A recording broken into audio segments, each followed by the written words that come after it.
Hello everyone, आप सभी का स्वागत करता हूं क्यूब एंड क्यूबॉइड का डे 2 क्लास में। डे 1 क्लास आप जरूर विजिट करिएगा, जिसमें आपको क्यूब एंड क्यूबॉइड से रिलेटेड सारे कंसेप्ट बिल्कुल बेहतरीन तरीके से क्लियर किया गया है। और जो भी बेसिक तरीके के क्वेश्चंस होते हैं उसका प्रैक्टिस आपको होना चाहिए, जो क्यूब एंड क्यूबॉइड से रिलेटेड होते हैं। तो वो सारे क्वेश्चंस को भी कवर किया गया है। डे 1 क्लास जरूर विजिट करिएगा। अगर आप इस चैनल पे नए हैं तो चैनल सब्सक्राइब करिएगा और प्लेलिस्ट विजिट करिएगा क्यूब एंड क्यूबॉइड का। आपको मजा आएगा डियर। अगर आप इस सीरीज को फॉलो करते हैं 3D मेंसुरेशन का, तो आपके जो 2025 में होने वाले जितने भी एग्जाम्स होंगे, चाहे एग्जाम एसएससी हो, रेलवे हो, व्यापक या डिफरेंट कॉम्पिटिटिव एग्जाम, सारे कॉम्पिटिटिव एग्जाम्स के लिए बहुत ज्यादा यूजफुल साबित होने वाले हैं ये 3D मेंसुरेशन का जो सीरीज चलेगा। आगे हम लोग बेलन के बारे में पढ़ेंगे, जिसको सिलेंडर के नाम से जानते हैं। ठीक है, फिर उसके बाद शंकु के बारे में पढ़ेंगे, जिसको हम कोन के नाम से जानते हैं। फिर उसके बाद हम गोला के बारे में पढ़ेंगे, जिसको हम स्फीयर के नाम से जानेंगे।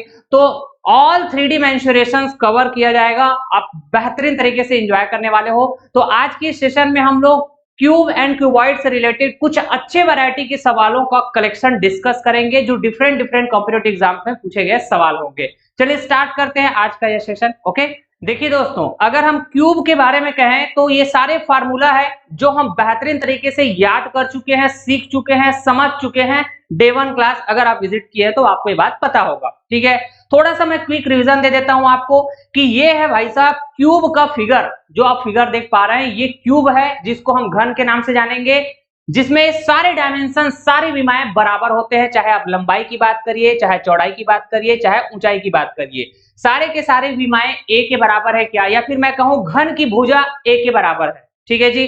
अगर मैं इस घन का, इस क्यूब का बेस कहूं तो ये स्क्वायर शेप का है क्या? हाँ सर। अच्छा, वर्गाकार होता है ये जो बेस है, हाँ कि ना? तो भाई साहब स्क्वायर में 4 भुजा होंगे और चारों भुजा बराबर होंगे क्या? तो मैं अगर कहूं कि इस क्यूब के बेस का पेरीमीटर, तो हमेशा ध्यान में रखेंगे सारे भुजाओं का योग कर देंगे। तो 4 भुजा है तो 4a के बराबर है ना। आधार में 4 भुजा है ना भाई साहब, तो आधार का परिमाप perimeter of a base 4a के बराबर होगा किसी भी क्यूब का। ठीक, अगर हम कहें कि इसी आधार का क्षेत्रफल क्या होगा, बेस एरिया अगर हम कहें, तो स्क्वायर का जो एरिया होता है वो भुजा का स्क्वायर होता है। भुजा ए के बराबर है तो ए का स्क्वायर। तो इस तरह से ये हो जाएगा क्यूब के आधार का क्षेत्रफल बेस एरिया ए स्क्वायर के बराबर। अगर हम कहें पार्श्व पृष्ठ का क्षेत्रफल, जिसको हम कहेंगे लेटरल सरफेस एरिया, तो आप इस क्यूब के अंदर घुस जाएंगे और चारों तरफ ऐसे घूमेंगे, आपको जो जो सरफेस दिखेंगे, क्या क्या सरफेस दिखेंगे, ये चारों दीवार दिखेंगे क्या? तो चारों दीवार के सरफेस का एरिया आप पता कर लेंगे और सबको ऐड कर देंगे, मतलब चारों दीवार का क्षेत्रफल। यही क्या कहलाएगा? लेटरल सरफेस एरिया, जिसको हम पार्श्व पृष्ठ का क्षेत्रफल कहेंगे। तो भाई साहब हर एक जो सरफेस है या फिर हर एक जो दीवार है वो स्क्वायर शेप का होगा क्या क्यूब में? ठीक है, तो 4 दीवार, तो चारों दीवार का क्षेत्रफल भी बराबर होगा ए स्क्वायर ए स्क्वायर ए स्क्वायर ए स्क्वायर। तो इस तरह से lateral surface area 4a square हो जाएगा क्या? अगर आपने इस क्यूब के अंदर एंट्री मारा और चारों तरफ घुमा, आपको चारों दीवार का क्षेत्रफल दिखेगा, साथ के साथ ऊपर नीचे भी देखेंगे आप। ठीक है, तो इस तरह से टोटल 6 सरफेस दिखेंगे और सारे सरफेस स्क्वायर शेप का होगा, इसलिए ए स्क्वायर ए स्क्वायर ए स्क्वायर ए स्क्वायर ए स्क्वायर, मतलब 6 सरफेसेस, तो 6 टाइम्स ऑफ ए स्क्वायर बोल देंगे। तो ये घन के संपूर्ण पृष्ठ का क्षेत्रफल हो जाएगा, टोटल सरफेस एरिया हम कहेंगे। अगर इस घन का मुझे आयतन पता करनी है, जिसको मैं कहूंगा वॉल्यूम, तो भुजा के क्यूब के बराबर हो जाएगा। और भुजा क्या है यहाँ पे? घन का भुजा ए के बराबर, तो ए का क्यूब। ठीक है, तो इन बातों को एकदम खोपड़ी में रखते हुए चलना है और वैरायटी ऑफ जो क्वेश्चन है उसको सॉल्व करना है मजेदार तरीके से। ठीक है जी। अब देखिए दोस्तों, जो अप्रोच मैं यहाँ बताने जा रहा हूं उसको ध्यान से समझने की जरूरत है, क्योंकि इस अप्रोच का इस्तेमाल मैं सवाल में करूंगा। ठीक है, पूरा का पूरा ध्यान स्क्रीन में लगाने की जरूरत है। आ जाइए, मैंने कहा कि क्यूब का साइड, अरे घन की भुजा क्या ये ए के बराबर है? तो मैंने कहा साइड बराबर है ए की। ठीक है, बढ़िया। अब मैं अगर कहता हूं एरिया, ठीक है, घन के लिए एरिया कहे, चाहे कोई भी एरिया आप बोलिए, घन का बेस एरिया, घन का लेटरल सरफेस एरिया, या फिर घन का टोटल सरफेस एरिया, ये सारे के सारे एरिया ए स्क्वायर के प्रोपोर्शनल है क्या? तो आप बिल्कुल अग्री करेंगे। अगर आपने रेशियो चैप्टर पढ़े होंगे, रेशियो एंड प्रोपोर्शनल चैप्टर, तो प्रोपोर्शनल का मतलब आपको समझ में आएगा, ठीक है। या फिर हम ऐसा बोल सकते हैं, area is directly proportional to square of side, ठीक है। साइड की स्क्वायर के डायरेक्टली प्रोपोर्शनल है एरिया, कोई भी area, base area, total surface area, फिर लेटरल सरफेस एरिया, घन के लिए, ठीक है जी। अच्छा, ए का मतलब क्या है सर? घन का साइड है। तो यहां पे अगर मैं घन का साइड कहूं तो ये किसके प्रोपोर्शनल होंगे? तो आप बोलेंगे एरिया के स्क्वायर रूट, एरिया के वर्गमूल के प्रोपोर्शनल होंगे। और वर्गमूल को, स्क्वायर रूट को अगर मैं पावर के टर्म्स में लिखना चाहूं तो ये 1/2 पावर लिखा जाएगा। क्या? अरे ये जो स्क्वायर है इधर आके 1/2 पावर बन जाएगा, किसका? एरिया का। अग्री करेंगे? हाँ सर, बिल्कुल बेसिक अप्रोच है भाई ये, ठीक है। लेकिन यही शॉर्टकट अप्रोच की तरह इस्तेमाल किया जाएगा सवाल सॉल्व करते समय, इसलिए बोला मैं ध्यान से समझने की जरूरत है, ठीक है। थोड़ा सा समय दीजिए। मैंने कहा कि भाई साहब आपको ये भी बात बहुत अच्छे से दिख रहा होगा कि क्यूब का जो वॉल्यूम है ये ए क्यूब के बराबर है, या फिर साइड के क्यूब के बराबर है, हाँ कि ना? या फिर मैं ऐसा भी बोल सकता हूं क्या कि क्यूब का जो वॉल्यूम है ये डायरेक्टली प्रोपोर्शनल है भाई साहब साइड के क्यूब के, ऐसा बोल सकते हैं। अच्छा, तो अगर मैं यहां से साइड और वॉल्यूम में रिलेशन इस तरह से दिखाना चाहूं कि साइड प्रोपोर्शनल होंगे किसके, तो आप बोलेंगे सर ये ना वॉल्यूम, वॉल्यूम के क्यूब रूट के प्रोपोर्शनल होंगे, मतलब वॉल्यूम के घनमूल के प्रोपोर्शनल होंगे। अगर मैं पावर के टर्म में लिखना चाहूं तो वॉल्यूम का पावर क्या हो जाएगा, ठीक है। तो आप बोलेंगे सर ये 1/3, अरे 3 है पावर, इधर आके 1/3 हो जाएगा। तो इन्हीं बातों को ध्यान में रखते हुए हम सवाल सॉल्व करने जा रहे हैं, देखिएगा मजेदार तरीके से, ओके। देखिए, दो घनों का आयतन 1:4 के अनुपात में है, तो इनके पृष्ठीय क्षेत्रफलों का अनुपात ज्ञात करें। मैं आपको बताना चाहूंगा डे 1 क्लास में भी बहुत अच्छे से समझाया गया है कि जब भी सवाल में लिखा हो पृष्ठीय क्षेत्रफल, ये नहीं बोला गया है कि ये पार्श्व पृष्ठ का क्षेत्रफल है कि संपूर्ण पृष्ठ का क्षेत्रफल है, सिर्फ लिखा गया है पृष्ठीय क्षेत्रफल। तो इसका मतलब बाय डिफॉल्ट आपको क्या लेना है? तो अगर आपने डे 1 क्लास विजिट किया है तो आप कहेंगे सर हम बाय डिफॉल्ट इस पृष्ठीय क्षेत्रफल का मतलब संपूर्ण पृष्ठ का क्षेत्रफल बात करेंगे, यही बोलेंगे। अंग्रेजी में बात करें तो सिर्फ लिखा हुआ है सरफेस एरिया भाई साहब, ये नहीं बोला गया है कि ये लेटरल सरफेस एरिया है कि टोटल सरफेस एरिया है। तो सरफेस एरिया का मतलब बाय डिफॉल्ट हम क्या लेंगे, तो आप बोलेंगे सर टोटल सरफेस एरिया बात करेंगे, यही बात है क्या। और घन की केस में हम ये बात बहुत अच्छे से जानते हैं, चाहे बेस एरिया की बात करें, चाहे लेटरल सरफेस एरिया की बात करें, चाहे टोटल सरफेस एरिया की बात करें, किसी भी प्रकार की एरिया की बात करेंगे वो डायरेक्टली प्रोपोर्शनल होते हैं भाई साहब घन के साइड के स्क्वायर का, यही कहेंगे। अच्छा, अगर हम कहें साइड और वॉल्यूम में रिलेशन, तो घन का जो साइड होता है ये डायरेक्टली प्रोपोर्शनल होता है वॉल्यूम के 1/3 पावर, यही बोलेंगे क्या। अब सवाल में हमको दिया हुआ है वॉल्यूम का रेशियो दिया हुआ है, देखिए जरा, आप बोलेंगे सर 1:4, ठीक। अगर मैं यहाँ पे साइड का रेशियो लिखना चाहूं तो वॉल्यूम और साइड में रिलेशन आप देखेंगे, ठीक। आपको वॉल्यूम का रेशियो पता है, हाँ सर। अब साइड का रेशियो लिखना है तो वॉल्यूम का पावर लिखेंगे 1/3, तो 1 का पावर 1/3 लिखेंगे तो 1, 4 का पावर लिख देंगे 1/3। सुपर तरीके से, बहुत बढ़िया। अगर मैं यहाँ पे एरिया का रेशियो लिखना चाहूं, चाहे कोई भी एरिया बोलिए, घन के सारे एरिया ए स्क्वायर के डायरेक्टली प्रोपोर्शनल होते हैं, यहाँ पे हालांकि सरफेस एरिया बोला है, कोई दिक्कत नहीं है। तो साइड का रेशियो पता है दो घन का, तो भाई साहब साइड का स्क्वायर कर दीजिए तो आपको एरिया का रेशियो मिल जाएगा। तो 1 का स्क्वायर 1 होता है, ठीक है। यहाँ पे आप स्क्वायर करेंगे तो 4 का स्क्वायर 16 हो जाएगा, ठीक है जी। और पावर में 1/3, यही बात है क्या। और अगर मैं यहाँ पे कहूं कि भाई साहब 16 की पावर 1/3, इसका मतलब ये घनमूल को बता रहा है क्या, क्यूब रूट जी, ठीक है। तो आप कहेंगे सर फिर ये हो जाएगा घनमूल के अंदर 2 की पावर 3 गुणा 2, ऐसा लिख सकते हैं हम 16 को। तो 2 की पावर 3 ये घनमूल के बाहर निकल जाएगा सिंगल 2 के फॉर्म में। अब इस घनमूल के अंदर क्या बचेगा, ठीक है, आप बोलेंगे ये वाला 2 बचेगा, ठीक है जी। तो मैं यहाँ पे इसके जगह, मतलब ये इसके जगह क्या लिख सकता हूं, तो आप बोलेंगे कि सर ये 2, ठीक है, फिर घनमूल के अंदर 2, ठीक है क्या, और यहाँ पे रेशियो में ये 1। तो इस तरह से ये पृष्ठीय क्षेत्रफल का अनुपात हो जाएगा भाई साहब 1:2, घनमूल के अंदर 2। ठीक है जी, option C will be correct. Super, समझाया इसलिए समय लगेगा। ठीक है, अगर आपका कंसेप्ट बेहतरीन तरीके से क्लियर है तो मैं तो कहता हूं कि आपको ना कलम उठाने की जरूरत ही नहीं पड़ेगा, प्रैक्टिस गजब का है। तो ठीक, देखिए सेम पैटर्न का सवाल है ना, एसएससी सीएचएसएल 2024 में पूछे गए सवाल, बिल्कुल लेटेस्ट एग्जाम में पूछे गए सवाल है। मैंने कहा दो घनों का आयतन 1:125 के अनुपात में है, तो उनके पृष्ठीय क्षेत्रफलों का अनुपात बताना है। फिर से बोला गया है सरफेस एरिया का रेशियो बताना है। सेम पैटर्न का सवाल है ये। अब हम फास्ट तरीके से सॉल्व करेंगे। देखना, हमको दिया गया है दो घनों के लिए वॉल्यूम का रेशियो 1:125। ठीक, अगर मैं कहूं साइड का रेशियो पता करो, तो आप बोलेंगे हम ये जो वॉल्यूम दिया गया है ना, इसका घनमूल पता कर लेंगे, क्यूब रूट पता कर लेंगे। तो 1 का क्यूब रूट 1 होता है। ठीक है जी, और 125 का क्यूब रूट, ठीक है, आप बोलेंगे सर ये 5 के बराबर। यही बात है। अगर मुझे एरिया का रेशियो लिखना है तो साइड का स्क्वायर कर दूंगा। यहाँ पे साइड 1 है तो 1 का स्क्वायर 1। अच्छा, यहाँ पे साइड 5 है तो 5 का स्क्वायर 25। ठीक है, तो 1:25, यही हमारा आंसर हो जाएगा क्या सर? यस। ठीक है, तो इस तरह से अब देखें आपने कि हमने कितने फास्ट तरीके से सॉल्व कर लिया।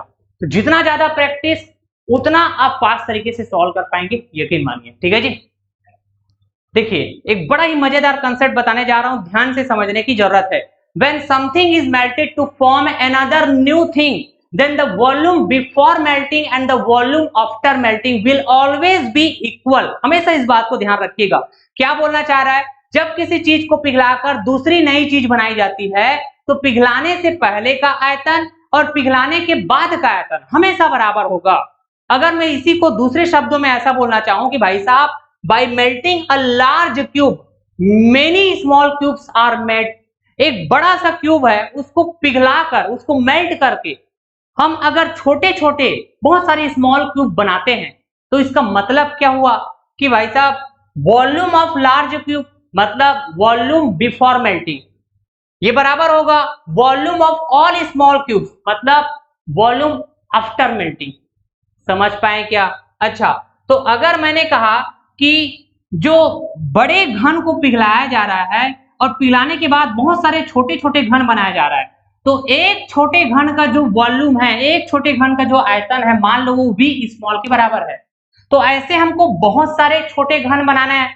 मान लिया छोटे घनों की जो संख्या है वो x है, तो मुझे volume of all small cubes चाहिए, तो नंबर ऑफ स्मॉल क्यूब्स मतलब x गुणा कर देंगे एक स्मॉल क्यूब के वॉल्यूम के साथ, तो हमको क्या मिल जाएगा? Volume of all small cubes.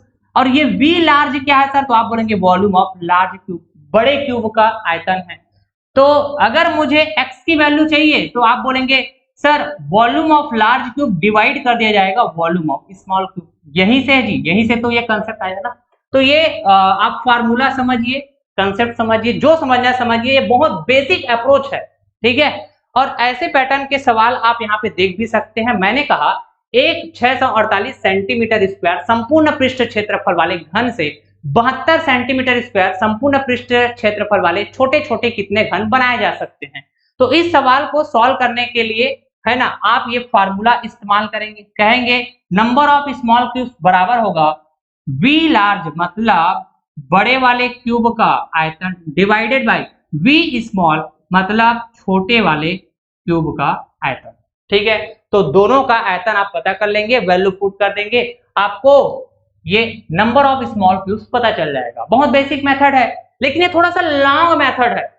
ठीक है, टाइम टेकिंग है। अगर मैं आपको कहूं कि सर इसको और शॉर्ट तरीके से कैसे सॉल्व कर सकते हैं, तो देखना कोई नया तरीका नहीं है, जो अभी तक आपने सीखे हैं, जैसे लास्ट 2 सवाल में मैंने आपको सिखाया हुआ वही अप्रोच इस्तेमाल करूंगा। देखना मजेदार तरीके से। मैंने कहा कि सबसे पहले आप ना एरिया का रेशियो पता कर डालो।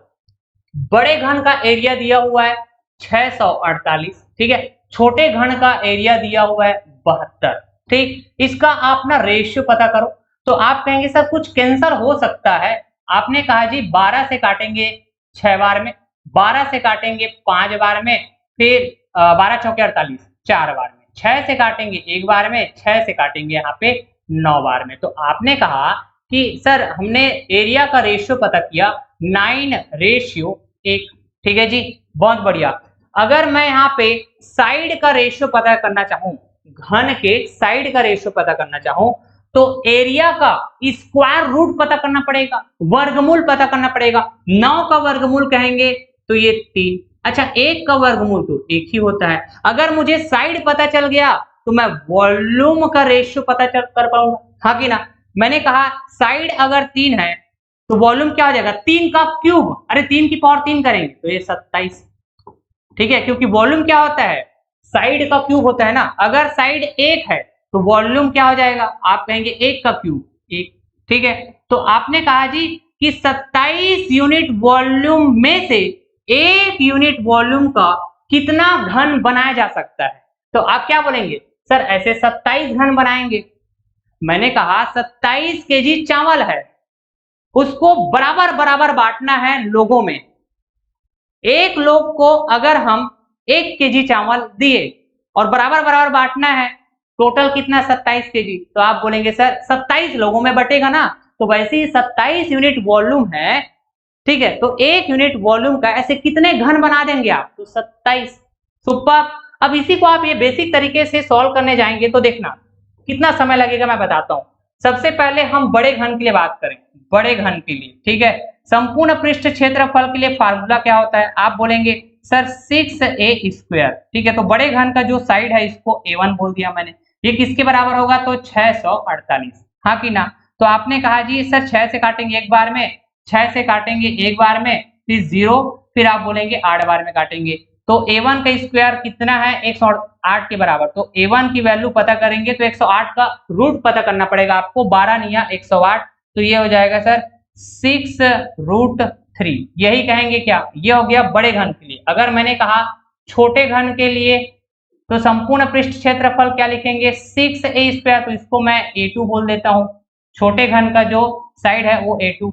अच्छा, ये 72 सेंटीमीटर स्क्वायर है क्या, संपूर्ण पृष्ठ क्षेत्रफल जी। तो आप बोलेंगे सर 6 से काटेंगे एक बार में, 6 से काटेंगे 12 बार में। तो a2 स्क्वायर की जो वैल्यू है वो 12 है। तो इसका रूट पता कर लीजिए 12 का, तो आप बोलेंगे सर ये ना 2√3 हो जाएगा, हाँ कि ना। अब देखेंगे, मैंने कहा जो वॉल्यूम होता है ना जी, जो वॉल्यूम होता है घन का वो a क्यूब के बराबर होता है। तो यहाँ पे v लार्ज पता करना है, मतलब बड़े बड़े घन के लिए पता करना है आयतन। तो आप कहेंगे 6√3 का क्यूब करेंगे, ठीक है। और v स्मॉल पता करना है तो 2√3 का क्यूब करेंगे, ठीक है। तो सबसे पहली बात √3 का क्यूब, ये कैंसिल हो जाएगा। अच्छा, 6 का क्यूब कितना होगा सर, तो 6 का क्यूब करेंगे 6 जगह 36, 6 जगह 36 का 6 हासिल 3, 6 18 3 21 216, हाँ कि ना। और डिवाइड करेंगे 2 का क्यूब क्या हो जाएगा 8, ठीक है। तो 8 से काटेंगे एक बार में, 8 से काटेंगे आप कहेंगे सर 2 बार में, 8 दूनी 16, 5 बचेगा 56, 8 सत्ते 56। तो जो x की वैल्यू है भाई साहब ये कितना आएगा 27। ऐसे भी आप सोच सकते थे बेसिक तरीके से, थोड़ा ये टाइम टेकिंग प्रोसेस है। इस तरीके से जाएंगे तो बहुत जल्दी सॉल्व कर पाएंगे। मतलब मैं तो बोलूंगा आपको कलम भी उठाने की जरूरत नहीं पड़ेगा अगर ये तरीका अपनाते हैं, जिसको आप बोल सकते हैं कि शॉर्टकट तरीका है भाई साहब, ठीक है। बढ़िया।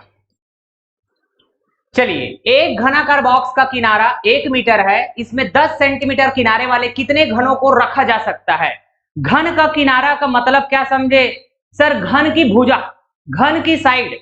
तो यहाँ पे घन की साइड 1 मीटर है, सेंटीमीटर में बदल देंगे तो ये 100 सेंटीमीटर हो जाएगा क्या। तो यहाँ पे दो तरह का घन हो जाएगा, एक तो घनाकार बॉक्स का साइड 100 सेंटीमीटर और दूसरा घन का जो साइड दिया हुआ है 10 सेंटीमीटर, मतलब दो तरह के घन है। तो मैंने कहा दोनों घन के साइड का रेशियो लिखो जरा।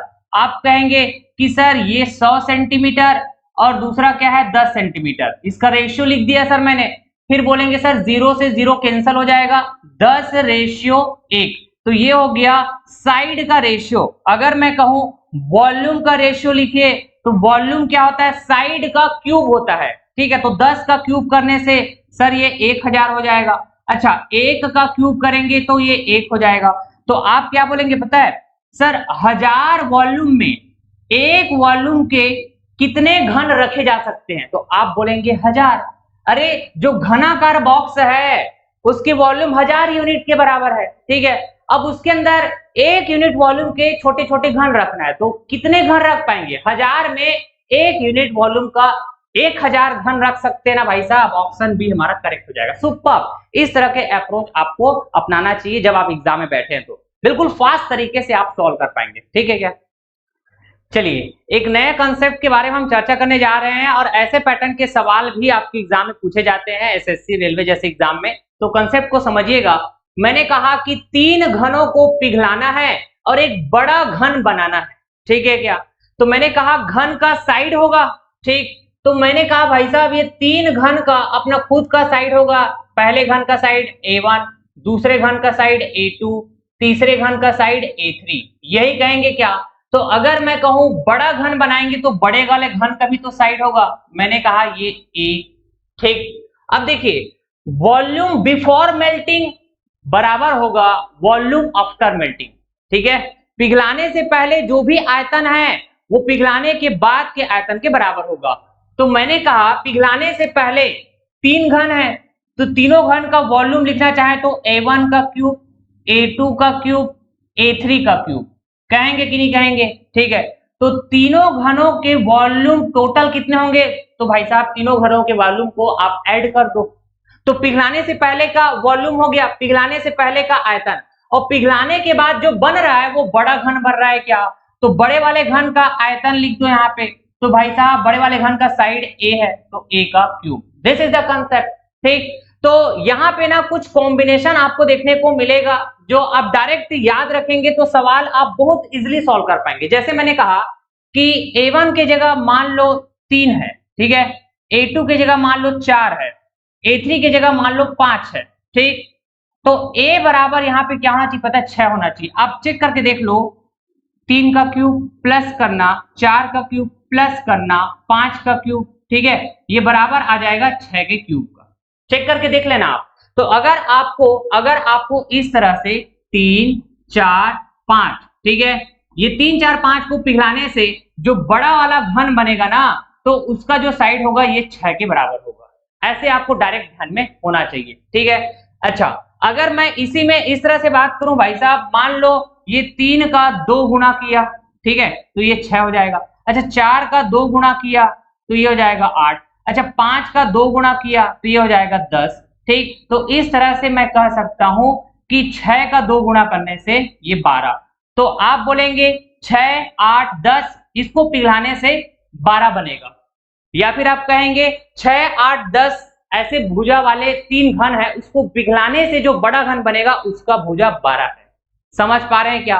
तो दिस इज द कंसेप्ट। मैंने आपको कहा कि ये है स्क्रीन में सवाल। अब इस सवाल को देखिए, 3 घन जिनकी भुजाएं क्रमशः 1.8 मीटर, 2.4 मीटर और 3 मीटर है, इनको पिघलाकर एक बड़ा घन बनाया जाता है, तब इस प्रकार बने घन की भुजा क्या होगी?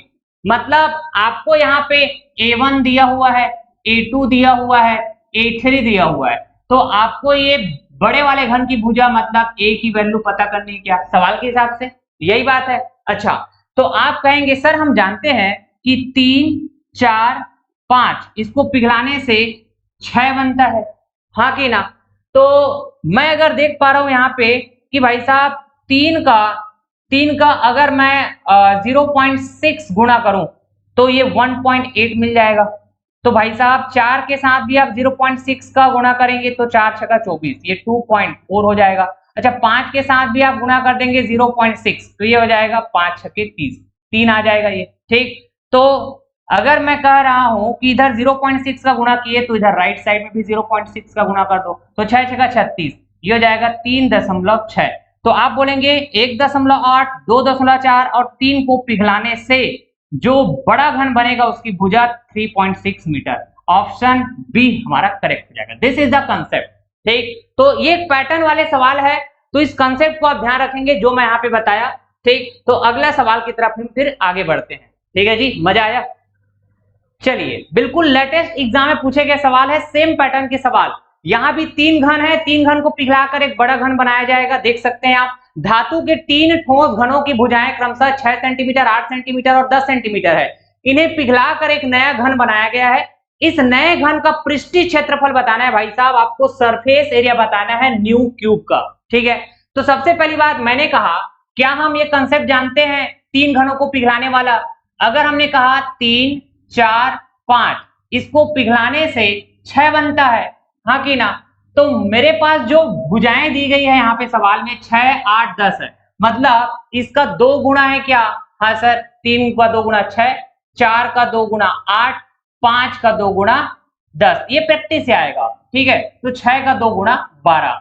तो मैं ये पता कर पाया 6 8 10 को पिघलाने से 12 बनेगा, ठीक है? मतलब जो नया घन है ना, इसका अगर मैं साइड कहूं a बराबर 12 सेंटीमीटर, ये पता चला क्या?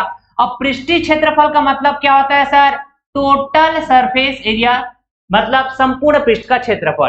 तो टोटल सरफेस एरिया अगर मुझे लिखना है नए वाले घन का, तो आप बोलेंगे 6a², ठीक है जी? तो आप बोलेंगे सर ये 6 गुणा a की वैल्यू 12 है, तो 12 12 144, ठीक है जी? 12 का गुणा 12 से, 12 का स्क्वायर 144, तो 6 चौके 24, 6 चौके 24 और 2 26, ठीक है? फिर 6 एकम 6, 6 और 2 8, ठीक? तो 864 ये किस में आएगा? सेंटीमीटर स्क्वायर में। तो यही हमारा टोटल सरफेस एरिया हो जाएगा, पृष्ठीय क्षेत्रफल उस नए घन का। Option C will be correct. Super. चलिए, बड़ा प्यारा सा सवाल है, कंसेप्चुअल सवाल है, ध्यान से समझने की जरूरत है। 3 सेंटीमीटर भुजा की लंबाई का एक घन और उसका वजन 12 किलो है। उसी सामग्री के समान घन का वजन क्या है जिसकी भुजा की लंबाई 12 सेंटीमीटर है? यहाँ पे दो प्रकार का घन है और दोनों घन सेम सामग्री का बना हुआ है, सेम मटेरियल का बना हुआ है, ठीक है जी? तो जब भी दो घन सेम मटेरियल का बना हो बच्चा, तो हमेशा ध्यान में रखना कि घन का जो वजन होता है ना, ये डायरेक्टली प्रोपोर्शनल होंगे उसके आयतन के, ठीक है? और आयतन का मतलब क्या होता है? वॉल्यूम। मैं कह सकता हूं कि जो घन का वेट होगा भाई साहब, ये डायरेक्टली प्रोपोर्शनल होंगे वॉल्यूम के, और वॉल्यूम का मतलब क्या होता है? घन के साइड का क्यूब। तो आप बोलेंगे weight is directly proportional to cube of side, यही कहेंगे क्या? तो अगर मैंने कहा साइड का रेशियो लिख पाएंगे क्या आप? तो हाँ जी, बिल्कुल लिख पाएंगे। पहले घन का जो साइड है 3 सेंटीमीटर है, दूसरे घन का जो साइड है 12 सेंटीमीटर है। हाँ सर, रेशियो लिख तो दिया, यहां से कुछ कैंसिल हो रहा होगा। आप बोलेंगे सर 3 से काटेंगे एक बार में, अच्छा 3 से काटेंगे 4 बार में, तो यहाँ पे साइड का रेशियो मैंने पता किया 1:4। अगर मैं वजन का रेशियो, वेट का रेशियो पता करना चाहूं, तो आप क्या बोलेंगे? सर जो वेट होता है ये साइड के क्यूब के डायरेक्टली प्रोपोर्शनल होंगे। तो मुझे साइड का रेशियो पता है, तो साइड का क्यूब करते जाओ, 1 का क्यूब 1 होगा, अच्छा 4 का क्यूब 4 चौके 16, 16 चौके 64, ठीक? अब आपको ना वजन के बारे में सवाल में दिया हुआ है कि जो पहले घन का वजन है ये कितना है भाई साहब? आप बोलेंगे 12 केजी, मतलब रेशियो में 1 यूनिट, एक्चुअल में 12 केजी। तो 1 यूनिट के साथ अगर मैं 12 का गुणा किया तो 12 केजी मिला होगा, यही बात है। तो दूसरे घन का वजन मुझे पता करनी है, रेशियो में पता है 64 यूनिट, एक्चुअल में कितना होगा? तो यहाँ 12 का गुणा किया तो इधर भी 12 का गुणा कर दो, ये तो रेशियो का प्रॉपर्टी होता है। तो 12 चौके 48, 12 छके 72 और 4 76, ठीक है जी? तो 768 केजी, यही हो जाएगा उस दूसरे घन का वजन जो पूछा गया था। ऑप्शन ए हमारा करेक्ट। सुपर। देखिए, एक घन के पृष्ठीय क्षेत्रफल में प्रतिशत वृद्धि ज्ञात करनी है यदि प्रत्येक भुजा को दोगुनी कर दिया जाए। Find the percentage increase in surface area of a cube when each side is doubled. मैंने कहा कि आप सबसे पहले घन के साइड के बारे में बात करेंगे, तो आप बोलेंगे सर जो घन का साइड है वो डबल हो जा रहा है। अगर पहले 1 यूनिट रहा होगा तो बाद में 2 गुना हो गया होगा, डबल जी 2 यूनिट, ठीक? तो मैंने कहा कि एरिया के बारे में क्या ख्याल है, तो आप बोलेंगे सर एरिया जरूर 1 से 4 हो जा रहा होगा। ऐसे कैसे बोल दिए? अरे कई बार बताया मैंने कि घन का आप कोई भी एरिया बात करिए, चाहे बेस एरिया, चाहे लेटरल सरफेस एरिया, चाहे टोटल सरफेस एरिया, घन का कोई भी एरिया हो, ये हमेशा साइड के स्क्वायर के डायरेक्टली प्रोपोर्शनल होते हैं। तो साइड 1 है तो 1 का स्क्वायर करेंगे तो एरिया मिल जाएगा 1, 2 का स्क्वायर करेंगे तो एरिया मिल जाएगा 4, ठीक है जी? अब देखिए, अब यहाँ पे आपके सोचने के 2 तरीके हो सकते हैं। आप थोड़ा बेसिक तरीके से सोचेंगे, क्या बोलेंगे? सर जो एरिया है ना ये 1 से 4 हो जा रहा है, मतलब 3 की वृद्धि, 3 का इंक्रीमेंट। तो आप बोलेंगे 3 का इंक्रीमेंट हुआ, किस पर हुआ? तो आप कहेंगे 1 पर, ठीक है जी? अच्छा, तो जिस पर वो नीचे और जितना वृद्धि या कमी हो ऊपर, गुणा कर देंगे 100, वैल्यू आएगा परसेंट में, तो भाई साहब 300% की इंक्रीमेंट हो जाएगा, वृद्धि हो जाएगा। आंसर डी हमारा करेक्ट, ऐसा बोल सकते थे। दूसरा आप कैसे सोच सकते थे, मैंने कहा कि जी आपने साइड का रेशियो पता किया कि साइड 1 से 2 हो गया, है ना, तो एरिया जरूर 1 से 4 हो गया होगा। ठीक, अब देखो 100 में जो भी चेंजेस आता है ना, वो हमेशा परसेंट के साथ कैलकुलेट किया जाता है। मैंने क्या कहा कि अगर आपने इसको 100 बना दिया, ठीक है जी, तो भाई साहब इधर भी 100 का गुणा होगा। ठीक, तो आप बोलेंगे 100 से 400, ठीक है जी। तो आप कहेंगे जो एरिया है 100 से 400 हो रहा है, मतलब इंक्रीमेंट हुआ कितने का, 300 का, तो ये डायरेक्ट क्या हो जाएगा, परसेंट में कैलकुलेट किया जाएगा भाई साहब। ठीक है जी, तो 300% का इंक्रीमेंट होगा एरिया में। ठीक है, तो यहाँ पे कोई भी एरिया बोलता, जैसे कि यहाँ पे बोला हुआ है सरफेस एरिया, अगर लेटरल सरफेस एरिया बोलता तो भी यही बात, अगर टोटल सरफेस एरिया बोलता तो भी यही बात। समझे क्या बात? ओके, देखिए यदि किसी घन का प्रत्येक भुजा 13 सेंटीमीटर है और 10% बढ़ा दिया जाता है, तो घन की बढ़ी हुई मात्रा ज्ञात करके बतानी है। देखो मात्रा का मतलब यहाँ पे किससे पता है, आप अंग्रेजी में रीड करेंगे तो समझ में आएगा, वॉल्यूम से। तो मैं कह सकता हूं मात्रा का मतलब यहाँ पे आयतन से है, जिसको हम वॉल्यूम कहेंगे। तो बढ़ी हुई आयतन बतानी है भाई साहब घन का, परसेंट में बतानी है क्या। तो सबसे पहली बात, प्रत्येक भुजा में जो वृद्धि हो रहा है, ये देखो परसेंट में दिया गया 10%, तो 10% का मतलब 1/10 होता है क्या, तो 10 हो जाएगा ओरिजिनल वैल्यू, और आप बोलेंगे 10 में कितने की इंक्रीमेंट या कितने की कमी, ये ऊपर वाला वैल्यू बताएगा। यहाँ पे बढ़ने की बात हुई है, इंक्रीमेंट की बात हुई है, तो 10 में 1 यूनिट की वृद्धि, इंक्रीमेंट। तो आप अगर भुजा का रेशियो लिखना चाहे, पहले भुजा 10 यूनिट था, बाद में 1 की वृद्धि, मतलब ये 11 यूनिट हो गया होगा। ठीक, अगर मैं कहूं घन का वॉल्यूम, तो वॉल्यूम कैसे पता करते हैं, साइड का क्यूब करेंगे, तो ये हो जाएगा सर 10 का क्यूब। अच्छा, और यहाँ कहेंगे 11 का क्यूब, तो 10 का क्यूब सर ये तो हो जाएगा 1000, बहुत बढ़िया। 11 का क्यूब तो आप बोलेंगे सर ये तो 1331 हो जाएगा, हाँ कि ना। मैंने कहा कि आप ना 100 बना दीजिए इसको, इस 1000 को, ठीक है, तो आप कहेंगे 10 का डिवाइड करेंगे दोनों तरफ, ठीक, तो आप कहेंगे ये 100 हो जाएगा। अच्छा, इधर 10 का डिवाइड करेंगे तो 133.1, यही बोलेंगे क्या। मैंने इसको 100 क्यों बनाया, क्योंकि 100 में जो भी चेंजेस आएंगे, चाहे बढ़ोतरी हो चाहे कमी हो, वो हमेशा परसेंट में कैलकुलेट किया जाएगा। तो 100 से 133.1, इसका मतलब क्या समझे कि भाई साहब यहाँ पे 33.1 ये इंक्रीमेंट हो रहा है, जो हम डायरेक्ट परसेंट में कह सकते हैं, 33.1%। ऑप्शन सी हमारा करेक्ट हो जाएगा। यही तो है वॉल्यूम में इंक्रीमेंट भाई साहब, ठीक है, बढ़ी हुई मात्रा परसेंट में 33.1%। देखिए सिलेक्शन पोस्ट फेज 12 2024 में पूछे गए सवाल है, सुपर सवाल। एक घन का पृष्ठीय क्षेत्रफल 5400 वर्ग इकाई है, यदि इसकी भुजा को 5 इकाई बढ़ा दिया जाता है तो इसका आयतन लगभग बढ़ जाएगा।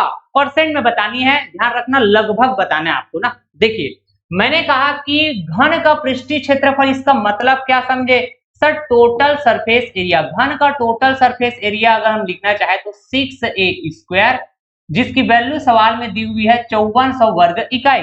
तो आपने कहा जी 6 से काटेंगे एक बार में, और यहाँ पे 6 से काटेंगे 900 बार में, ठीक है, तो a² की वैल्यू 900 है, तो मैंने कहा a की वैल्यू 30 आएगा, मतलब जो घन की भुजा है वो 30 इकाई आ गया क्या। अब अगर मैं घन की भुजा, घन की साइड a के बारे में सवाल के हिसाब से कहना चाहूं, तो आप बोलेंगे सर इसकी जो भुजा है ना, इसको 5 इकाई बढ़ा दिया जाता है, पहले कितनी, तो 30, ठीक है जी, अब 5 इकाई बढ़ जाएगा तो आप बोलेंगे सर ये 35 हो जाएगा।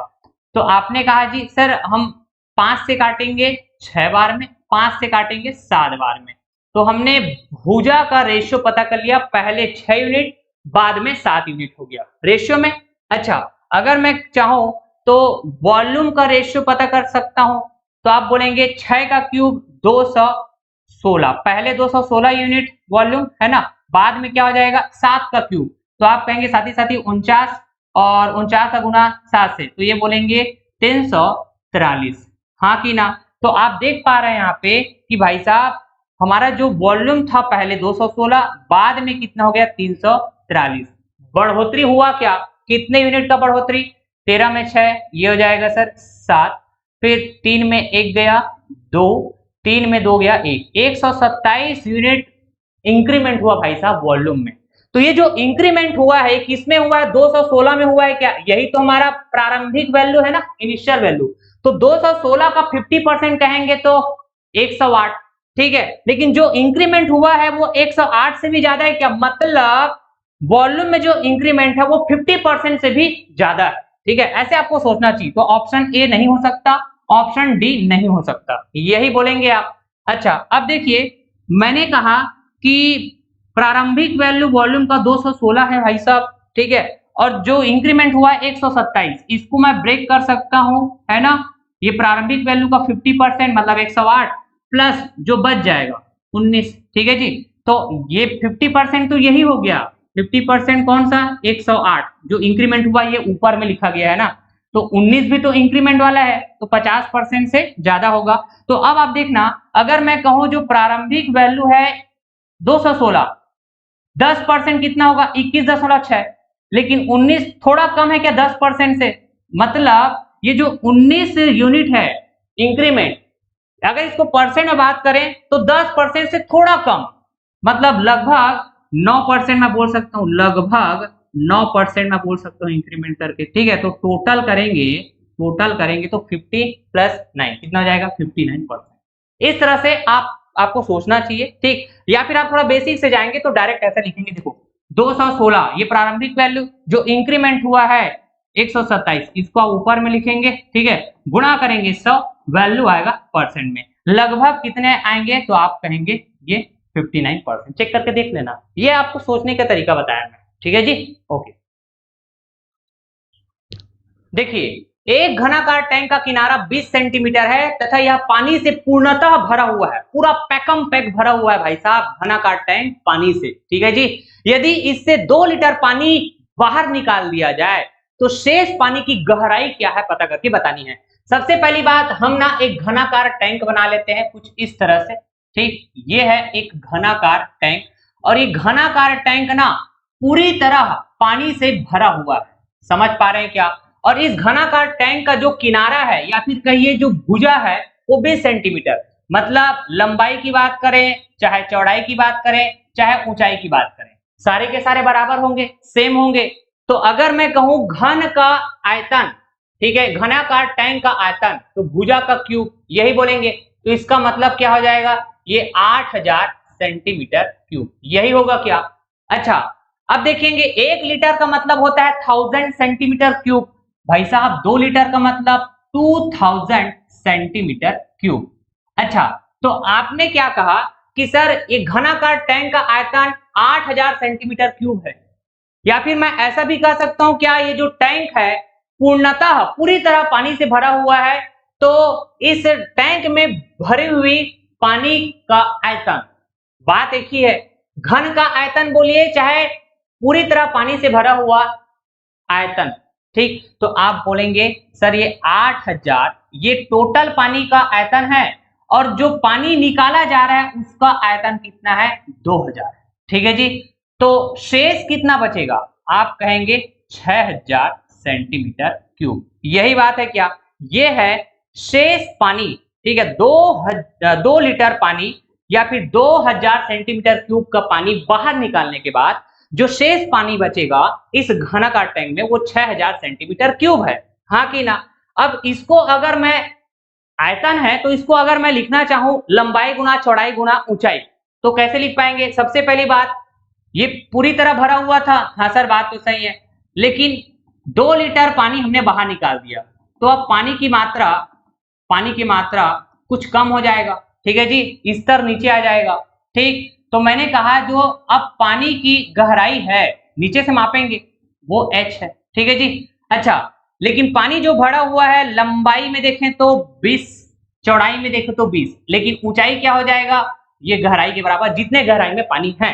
तो मैं इस 6000 को क्या लिख सकता हूं, 6000 सेंटीमीटर क्यूब को लिख सकता हूं भाई साहब लंबाई गुणा चौड़ाई गुणा ये गहराई। ठीक है जी। तो आप कहेंगे सर 0 से 0 2 0 कैंसिल हो गया। ठीक है, 2 दूनी 4 कितना होगा ये 2 दूनी 4 और 4 से काटेंगे एक बार में, इधर 4 से काटेंगे 15 बार में। समझ पाए क्या? तो जो गहराई की वैल्यू है, शेष पानी की जो गहराई की वैल्यू है ये 15 किस में आएगा, सेंटीमीटर में आएगा। सर ऑप्शन बी हमारा करेक्ट हो जाएगा। सुपर, मजा आया। देखिए 1 घन मीटर या फिर 1 क्यूब मीटर, ठीक है, 1 क्यूब मीटर या फिर कहिए इकाई घन मीटर कॉपर का वजन 9000 किलोग्राम है, जिसे एक 9 मीटर लंबी वर्गाकार छड़ के रूप में ढाला जाता है। सबसे पहली बात, 1 मीटर क्यूब का कॉपर है, इसका वजन देके रखा हुआ है 9000 किलोग्राम। अब इसको पिघलाया जाएगा और पिघलाकर एक वर्गाकार छड़ में ढाला जाएगा। और वर्गाकार छड़ का मतलब क्या होता है भाई साहब, स्क्वायर बार। समझ पा रहे हैं क्या? तो स्क्वायर बार कुछ इस तरह से, जहां पे आप देख सकते हैं ये वाला जो पोर्शन है ना, इसको बोला जाएगा स्क्वायर। मतलब इसकी जो भी साइड है, 4 साइड, स्क्वायर के 4 साइड ये हमेशा आपस में बराबर होंगे, ये स्क्वायर हुआ। अब बार है तो इसकी लंबाई होगी, तो लंबाई कैसे मेजर करेंगे आप, कुछ इस तरह से, ये लंबाई। ठीक है जी।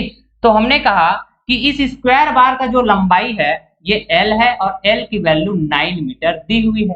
ठीक है जी। अच्छा, पिघलाने से पहले वॉल्यूम की बात करें तो 1 मीटर क्यूब, पिघलाने के बाद वॉल्यूम की बात करें तो भाई पिघलाने के बाद ये स्क्वायर बार बन गया, हाँ कि ना? तो स्क्वायर बार का वॉल्यूम निकालना है तो आप बोलेंगे सर ये लंबाई और ये चौड़ाई गुणा ऊंचाई, तो चौड़ाई गुणा ऊंचाई, चौड़ाई ऊंचाई सेम है तो भाई a स्क्वायर और ये हो गया लंबाई, ये वॉल्यूम हो जाएगा किसका, इस स्क्वायर बार का वर्गाकार छड़ का। तो मैंने कहा पिघलाने से पहले का वॉल्यूम 1 मीटर क्यूब और पिघलाने के बाद का वॉल्यूम, तो आप बोलेंगे a square into L metre cube. ठीक है, आ रही बात समझ में? बहुत बढ़िया। अब देखिए यहां से हम a की वैल्यू पता कर पाएंगे क्या, क्योंकि l की वैल्यू पता है 9 मीटर। तो सर a स्क्वायर की वैल्यू 1/9, तो a की वैल्यू 1/3। ठीक है। अच्छा, अब देखो सवाल कहता है कि इस छड़ से, मतलब ये जो छड़ देख पा रहे हैं आप, वर्गाकार छड़ या फिर स्क्वायर बार, इस स्क्वायर बार से एक पूर्ण घन काटा जाता है। ठीक है, एक पूर्ण घन काटा जाता है, मतलब एग्जैक्ट क्यूब आपको कट करके निकालनी है। तो मैंने कहा ए साइड वाला एक क्यूब काट दिया जाए, तो यहां से कट लगा लूं क्या, ऐसे कुछ, समझ पा रहे हैं?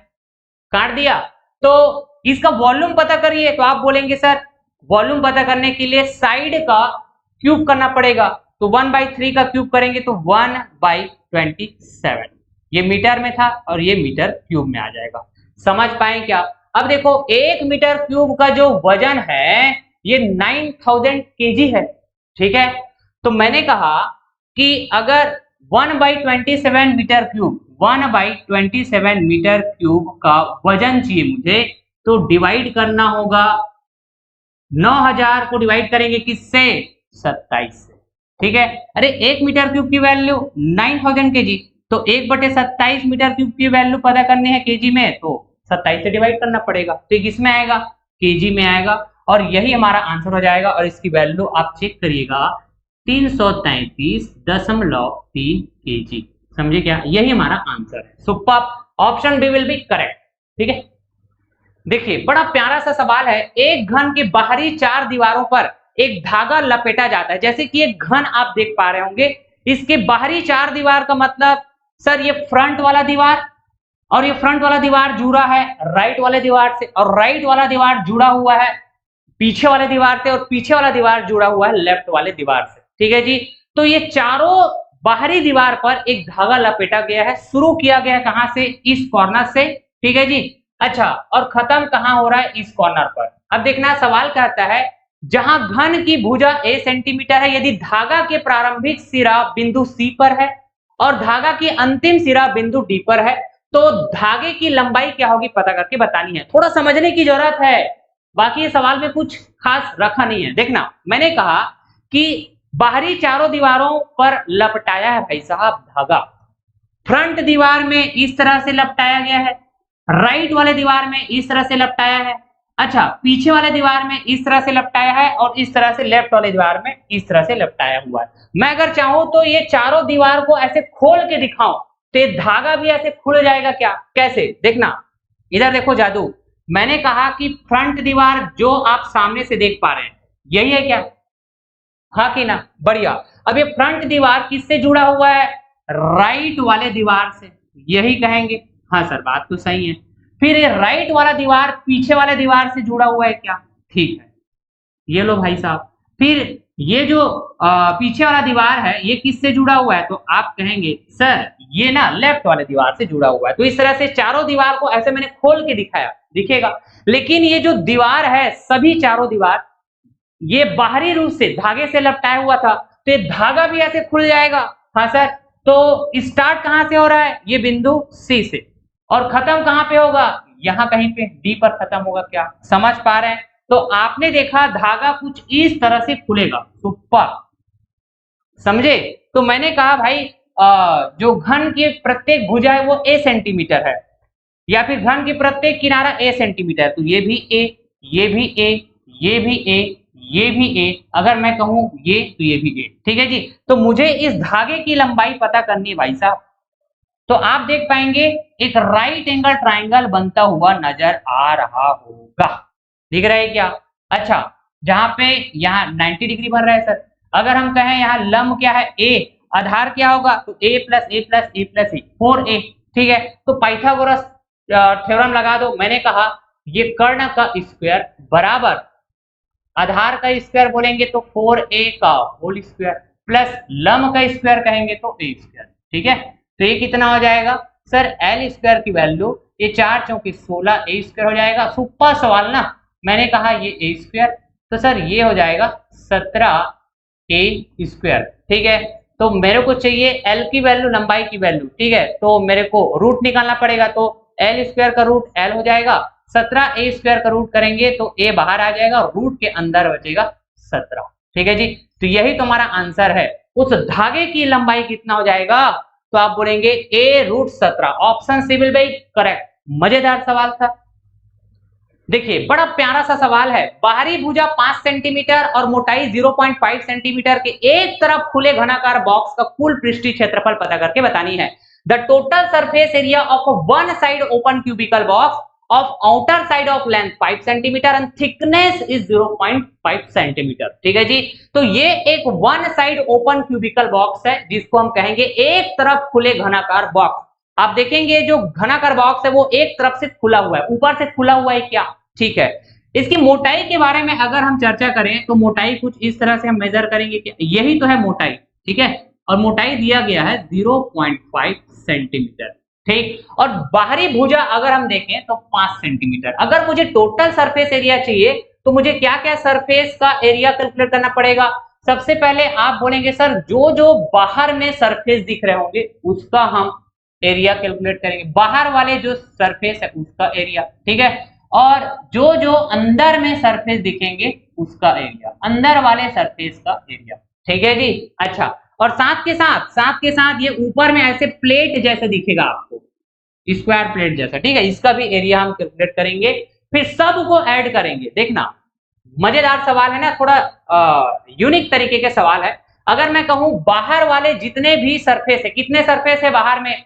आप देखेंगे बेस और चारों दीवार, मतलब 5 सरफेस दिखेंगे, और सारे के सारे स्क्वायर शेप का होगा जिसका साइड ए, तो एक सरफेस का एरिया ए स्क्वायर, तो 5 सरफेस का एरिया 5a स्क्वायर, जहां पे a की वैल्यू दी हुई है 5 सेंटीमीटर। तो आप बोलेंगे a स्क्वायर की वैल्यू 25 और ये गुणा कर देंगे 5, तो 125 सेंटीमीटर स्क्वायर। ठीक है, तो मैंने बाहर वाले जितने भी सरफेसेस थे उसका एरिया कैलकुलेट कर लिया 125 सेंटीमीटर स्क्वायर। अब अंदर जाने पे है ना, थोड़ा सा यहाँ पे आपको इमेजिन करने की जरूरत पड़ने वाला है कि प्रत्येक भुजा बाहर तरफ से देखेंगे तो 5 सेंटीमीटर, लेकिन अंदर तरफ जाएंगे तो लंबाई में कमी होगा दोनों तरफ से 0.5 सेंटीमीटर 0.5 सेंटीमीटर, क्योंकि मोटाई है ना बॉक्स का। ठीक है, तो कुल मिला के लंबाई में 1 सेंटीमीटर की कमी होगी, 5 से 4 हो जाएंगे लंबाई। चौड़ाई में भी दोनों तरफ से 0.5 सेंटीमीटर की कमी, मतलब कुल मिला के 1 सेंटीमीटर की चौड़ाई में भी कमी होगी। ठीक, तो लंबाई और चौड़ाई क्या हो जाएंगे सर? 4 4। लेकिन ऊंचाई की बात करेंगे तो सिर्फ एक तरफ से कम होंगे, बेस है ना, बेस साइड से 0.5 सेंटीमीटर कम होंगे। ठीक, इसका मतलब ऊंचाई 5 सेंटीमीटर होना चाहिए, लेकिन वो 5 सेंटीमीटर ना होकर 0.5 सेंटीमीटर कम होगा, मतलब 4.5 सेंटीमीटर ऊंचाई।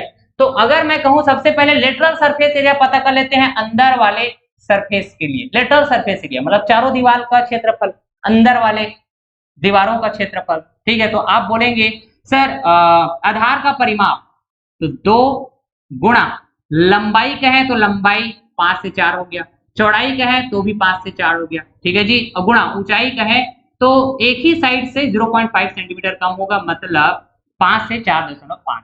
ठीक है जी, तो ये हो गया लेटरल सरफेस एरिया, समझ पाए? अच्छा, अब एक एरिया और बचेगा। 4 सरफेस तो हो गया अंदर का, लेकिन एक नीचे का भी तो सरफेस है, बेस, बेस वाला। और बेस एरिया कैसे करते हैं? लंबाई गुना चौड़ाई, है ना। बेस एरिया कैसे कहते हैं? लंबाई गुना चौड़ाई बोलेंगे, और लंबाई गुना चौड़ाई का मतलब क्या समझे? लंबाई भी 4 है, चौड़ाई भी 4 है, तो ये हो जाएगा 4 का स्क्वायर। तो हम इसको ऐड कर देंगे तो अंदर वाले जितने भी 5 सरफेस है उसका एरिया कैलकुलेट हो जाएगा। तो सर ये हो जाएगा 4 और 4 8, 8 दूनी 16।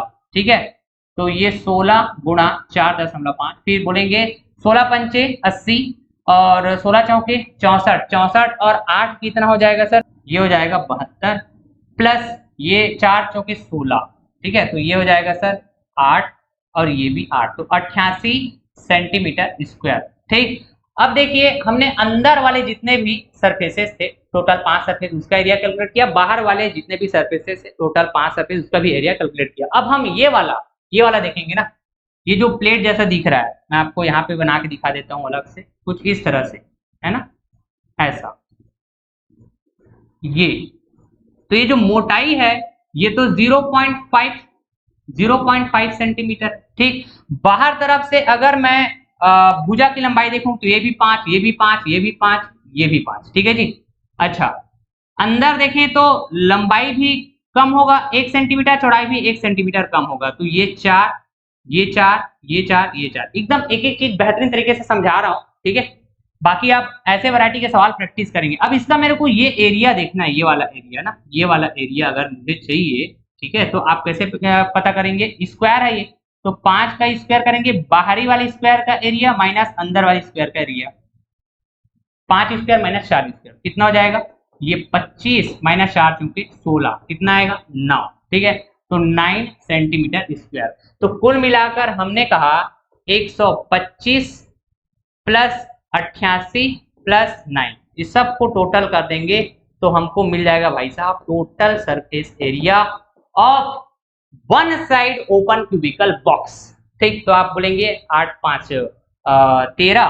ठीक है, 8 5 13, 13 और 9 कितना हो जाएगा? 13 और 9 22। ठीक है, 8 2 10, 10 और 2 12, एक और 2, 222 सेंटीमीटर स्क्वायर। ठीक है जी, option D will be correct. Super, okay. ठीक है दोस्तों, तो ये रहा क्यूब एंड क्यूबॉइड का डे 2 क्लास। आज की सेशन में हम लोगों ने क्यूब के ऊपर कुछ अच्छे वैरायटी के सवाल जिसको सॉल्व करना हम लोग बेसिक तरीके से भी सीखे और शॉर्टकट तरीके से भी सीखे। अगला वाले सेशन में हम लोग क्यूबॉइड को फोकस करेंगे और क्यूबॉइड से रिलेटेड कुछ अच्छे पैटर्न के, अच्छे लेवल के सवाल हम देखेंगे, मजेदार तरीके से सॉल्व करना सीखेंगे। अगर आप इस चैनल पे नए हैं तो चैनल जरूर सब्सक्राइब कर लीजिएगा, और 3D मेंसुरेशन का जो भी आपको क्लास पीडीएफ नोट्स चाहिए, ये जो 3D मेंसुरेशन का सीरीज चल रहा है ना, आने वाले समय में हम बेलन के बारे में पढ़ेंगे, शंकु के बारे में पढ़ेंगे, गोला के बारे में। ऑल 3D मेंसुरेशन बेहतरीन तरीके से आपको कवर करा दिया जाएगा, जो all competitive exams, SSC, railway, Vyapam जो 2025 होने वाले हैं, सारे एग्जाम्स के लिए यूजफुल साबित होने वाले हैं। ये जो सीरीज चलेगा क्षेत्रमिति का 3D मेंसुरेशन का, इसका क्लास पीडीएफ नोट्स अगर आपको चाहिए तो आपको हमारा टेलीग्राम चैनल ज्वाइन करना होगा। इस वीडियो के डिस्क्रिप्शन बॉक्स में लिंक अवेलेबल है टेलीग्राम चैनल का, वो आप वहां से ज्वाइन करिए, या फिर डायरेक्ट सर्च करिएगा maths academy by Umesh sir, ये हमारा टेलीग्राम चैनल है, वहां से आप ज्वाइन कर सकते हैं। ठीक है जी, तो till then thank you so much all of you. अगला लेक्चर हम बहुत जल्दी आपसे मिलेंगे मजेदार तरीके से। Thank you so much.